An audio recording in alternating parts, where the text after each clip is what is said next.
తిరుమల శ్రీ వెంకటేశ్వర స్వామిని కేంద్ర హోంమంత్రి అమిత్ షా దర్శించుకున్నారు. నిన్న సాయంత్రం రేణుగుంట విమానాశ్రయానికి చేరుకున్న ఆయన రాత్రి తిరుమల వెళ్లి వకులమాత అతిథి భవనంలో బస చేశారు. రాత్రి అక్కడే ఉండి కాసేపటి క్రితం శ్రీవారి ఆలయంలో స్వామివారిని దర్శించుకున్నారు. అనంతరం రంగనాయకుల మండపంలో వేద పండితులచే వేద ఆశీర్వచనంతో పాటు టీటీడీఓ ధర్మారెడ్డి, కేంద్ర హోంమంత్రి అమిత్ షా లడ్డు ప్రసాదాలను అందజేశారు. ఇక అంతకు ముందు ఆలయం ద్వారం వద్ద టీటీడీఓ ధర్మారెడ్డి, ఆలయం ప్రధాన అర్చకులు ఘన స్వాగతం పలికారు. శ్రీవారి ఆలయం వద్ద కట్టుదిట్టమైన భద్రతా ఏర్పాట్లు చేశారు. మీడియా పైన ఆంక్షలు కూడా విధించారు.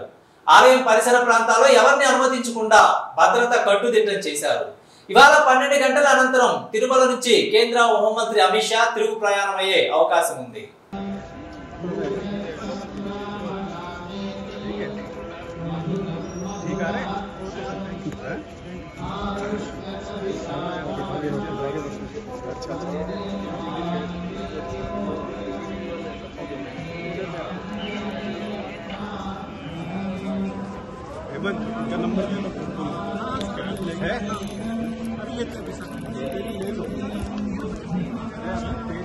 आपका कार्ड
है डन कर देंगे।